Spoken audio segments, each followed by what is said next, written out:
Hello, everyone, and welcome. I am so glad you could join me today. We're about to begin a brand new adventure, an adventure that lives inside the pages of a story. Stories are magical things, aren't they? They can take us to faraway places. They can introduce us to new friends. They can help us understand the world in a different way. Today, our story is special. It's not just for reading, it's for listening. And it's for speaking, too. This story is a wonderful tool to help you practice your English. As you listen, try to hear every word. When a character speaks, you can speak with them. This is called shadowing. It's a fantastic way to make your voice stronger and more confident in English. So find a comfortable spot, open your ears, and open your heart to the tale we are about to share. Remember, every word you hear and every sentence you repeat is a step forward on your journey to becoming a fluent English speaker. This is your practice, your time to learn and grow. Don't worry if you don't get every word perfectly the first time. The most important part is to try, to listen closely, and to let the rhythm of the language become familiar to you. Just like learning to ride a bicycle, it takes practice. But soon you will be moving along smoothly, without even thinking about it. Are you ready? Let's begin. Our story today is about a very small hero with a very big heart. It's about being lost, then being found. It's about the kindness of strangers and the wonderful feeling of coming home. As we travel with our little friend, pay attention to the sights and sounds described in the tale. Imagine you are there, walking alongside him, seeing what he sees, and feeling what he feels. By listening and repeating, you are not just a reader. You become a part of the story itself. Let's make a promise to ourselves right now. The promise is to listen with our full attention and to try speaking the lines out loud. You can whisper them. Once upon a time, in a small, cozy house with a bright red door, lived a little puppy named Pip. Pip was a very happy puppy. He had soft brown fur. He had big, floppy ears that bounced when he ran, and a tail that was always wagging. He loved his family very much. The little girl who gave him cuddles, the little boy who threw his favorite blue ball. Every morning, Pip would wake up and stretch his small legs. He'd get ready for a day full of fun and games. His world was full of warmth, familiar smells, and the happy sounds of his family. One sunny afternoon, the garden gate was left open just a tiny bit. Pip was chasing a beautiful yellow butterfly that fluttered just out of his reach. A yellow butterfly, fluttering close. He was so focused that he didn't notice he was going farther and farther away from his house. He wiggled his small body through the gap in the gate, then tumbled onto the sidewalk outside. The butterfly flew up. It flew higher, and into the wide blue sky. Suddenly, Pip was all alone. He looked back, but the red door of his house was gone from sight. The world suddenly seemed very big and very quiet. Pip looked to his left. He saw a long street with many houses that all looked the same. He looked to his right. He saw more houses and big tall trees he had never seen before. A little feeling of worry started to bubble in his tummy. He let out a small whimper, a tiny sound in the big wide world. He decided he had to be a brave puppy. He put his nose to the ground and started to walk. Sniff, sniff, sniff, searching for a familiar scent that would lead him home. Pip walked and walked until his little legs felt tired. He turned a corner and saw something amazing. It was a big, green park. The park was full of tall trees with leaves that whispered in the gentle wind. There were bright red and yellow flowers growing in neat little beds along the path. In the middle of the park, there was a sparkling pond where ducks were swimming and quacking happily to each other. Children were laughing and playing on the swings and slides. It was a beautiful place, but it was not his home. The sounds were happy, but they were not the sounds of his family. He saw a bench under a large, shady tree and decided to rest for a moment. He hopped up onto the bench, which was very high for his small legs, and sat down. From there, he could see everything. He saw a boy throwing a red frisbee for a big golden dog. The dog would run and catch it and bring it right back, its tail wagging just like Pip's used to.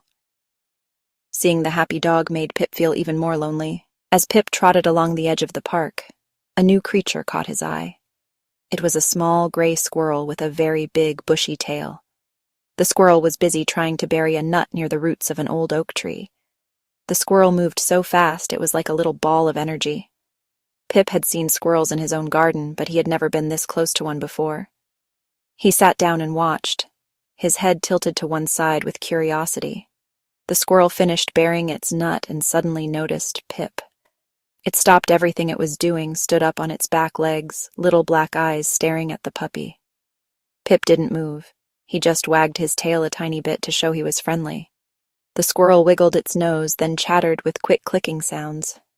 It sounded like the squirrel was asking a question. Pip didn't understand squirrel language, but he tried to talk back anyway. Woof, he said softly. It was a small, friendly bark. The squirrel seemed to understand Pip wasn't a threat. It scampered closer, tail twitching back and forth. "Are you lost, little one?" the squirrel seemed to chatter. Pip only heard clicks and squeaks, but the squirrel's gentle manner was comforting. The squirrel chattered again, then ran up the giant oak trunk.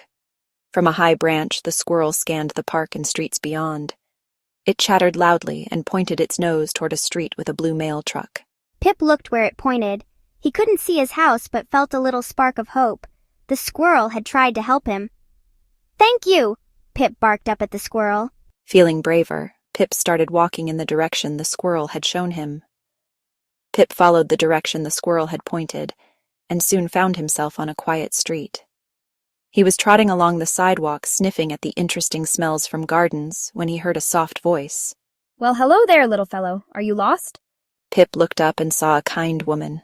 She was watering red flowers. She was watering pink flowers, with a green watering can. She had a warm, friendly smile. She had gentle eyes. She put her watering can down and knelt to be closer to his level. Pip was a little nervous at first. He didn't know this person. She spoke in a calm voice. She spoke in a gentle voice. He took a few cautious steps closer. She didn't make any sudden moves. She held out her hand, palm up, for him to sniff. Pip sniffed her hand. It smelled like flowers. It smelled like soap. He decided she was kind. He licked her fingers with his little pink tongue. The woman smiled wider. "You are a sweet puppy. You must have a family that is missing you very much." She looked up the street. She looked down the street. The street was empty. She looked closely at Pip's collar. "Ah, what's this? You have a little tag." She turned the small silver tag over. On it were some numbers. "This is a phone number. This is wonderful. We can call your family and they can come and get you." Pip didn't understand all her words, but he understood her happy tone of voice. He wagged his tail again, feeling a big wave of hope. "Woman, come on, little one. Let's go inside and make that phone call. I bet your family is very worried." Narrator, Vo. She opened her front door and gestured for him to come inside.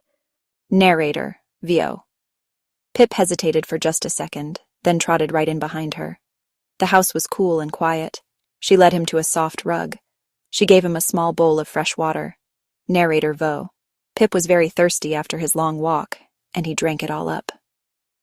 Narrator, Vo. As he drank, he could hear the woman talking on the phone, her voice full of kindness. He knew that help was on the way. "Woman, good news, little puppy. Your family is on their way to come and get you. They are so happy you are safe." Narrator, Vo. After a few minutes, the kind woman finished her phone call. She came back into the living room with a bright smile on her face. Narrator, Vo. Pip wagged his tail so hard that his whole body wiggled with excitement. He licked the woman's hand again to say thank you. Narrator, Vo. He was going to see his family. He was going to go home. Soon, Pip heard a car stop outside the house. The woman opened the door, and there stood another person he didn't know. Narrator, Vo. It was a man with a friendly face, who explained that he was a volunteer from the local animal rescue. Pip's family had asked the rescue service for help because they lived a little far away. Volunteer. Hello, Pip. I'm here to take you home. Woman, be a good boy now. Narrator, Vo. Pip gave her one last thankful lick before the man gently picked him up. The man carried Pip out to his car. It was a big white van with pictures of happy dogs and pictures of happy cats on the side. Narrator, Vo. He opened the back door, and inside was a comfortable crate with a soft blanket. He placed Pip gently inside the crate and gave him a small, tasty treat. Volunteer. This will keep you safe on our ride. Narrator, VO. Pip had never been in a car without his family before, but the man was so gentle and the blanket was so soft that he felt safe. Narrator, VO. The man closed the door and soon the car started to move. Pip watched the world go by through the window. The car ride was a new adventure. Narrator, VO. Pip could see houses, trees, other cars moving past very fast. It was much quicker than walking on his little paws. Narrator, VO. After a little while, he started to smell something new in the air. It was a different smell from the park or the kind woman's street. As the car drove on, the smell got stronger and stronger. Narrator, VO. It was a mix of things. The scent of the big pine tree in his neighbor's yard, the smell of his own family's cooking, the smell of home. The car slowed down and made a turn. And then Pip saw it. It was his street, Mrs. Gable's garden, little gnome statues, big oak tree, squirrel. Everything looked exactly as it should. He started to bark with excitement, happy, high-pitched yaps. I think you know where we are, don't you, boy? Pip pressed his nose against the crate, trying to see everything. He was so close. The car pulled up in front of a house with a bright red door. His house. Pip's heart felt like it would burst. Before the car stopped, the red door flew open. Out ran his little girl, out ran his little boy. Mom followed, Dad followed. Pip is home. Their faces were filled with so much joy and relief. Pip barked and barked, telling them how much he missed them. He couldn't wait to jump out and shower them with puppy kisses. The kind volunteer opened the van and unlatched the crate. The crate door opened. Pip scrambled out and ran as fast as he could. Oh, Pip, we were so worried.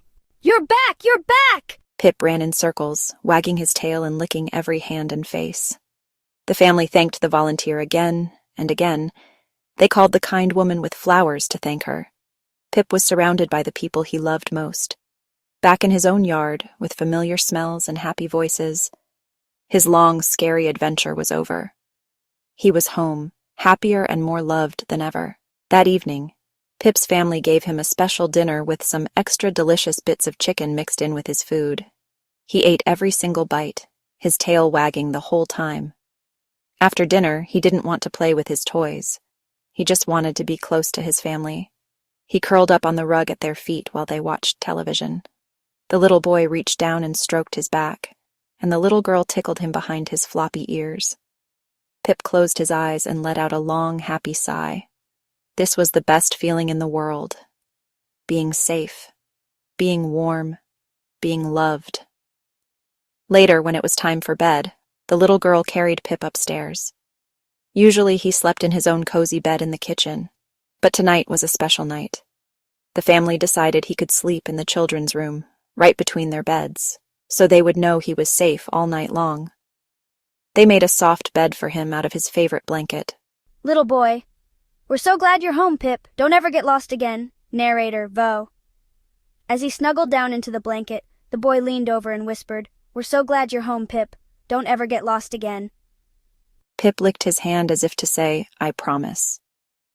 As he drifted off to sleep, Pip thought about his big day.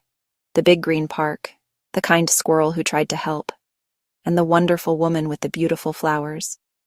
He had been scared and lonely, but he had also met kind strangers who helped him on his journey. He learned that the world was a very big place, but it was also full of goodness. Most of all, he learned that there is no place as wonderful as safe, or as full of love as his very own home, with his very own family. The house was quiet now, filled only with the soft sounds of his family sleeping. Pip was no longer a lost puppy. He was a found puppy. He was a loved puppy. He was home. He snuggled deeper into his blanket, the little blue ball resting near his nose, and dreamed happy dreams of chasing butterflies in his own yard, with the garden gate safely and securely closed. His adventure was over, and he was exactly where he was meant to be. And that is the story of Pip, the little lost puppy who found his way home. It's a simple story, but it's full of important feelings like being scared, feeling hopeful, the great joy of being with family. Just like Pip went on an adventure, you are on an adventure too. Your adventure is learning to speak English fluently and with confidence. Listening to stories like this one is a wonderful part of that journey. Did you listen to the simple words and sentences? Did you try to repeat some of the lines out loud? This is excellent practice for your listening and speaking skills. I encourage you to listen to this story again. The second time you listen, you will understand even more. Try to shadow the narration. That means you speak along with me, trying to match my speed and my rhythm. It might feel a little strange at first, but it is one of the best ways to improve your pronunciation and make your speaking sound more natural. Each time you practice, you are training your ears to hear the sounds of English and training your mouth to make those sounds correctly. It is like exercise for your language skills. Remember that learning a language is a journey, not a race. Be patient with yourself. Celebrate small victories like understanding a new word or saying a sentence clearly. Every single step you take, no matter how small it seems, is progress. Continue to find stories, songs, conversations in English to listen to. The more you listen, the more you will learn. The more you speak, even if it's just repeating sentences in your room, the more confident you will become. You have the power to unlock your own fluency. Thank you for joining me today and for sharing in Pip's adventure. I hope you enjoyed the story and that you feel inspired to continue with your English practice. Keep listening, keep speaking, keep learning. Show channel logo with tagline, "Keep listening, keep practicing." The world of stories is waiting for you, and so is the world of confident English communication. Keep up the wonderful work, and I hope to see you again for our next story. Never forget that reading and listening is an adventure you can have anytime, anywhere. Goodbye for now.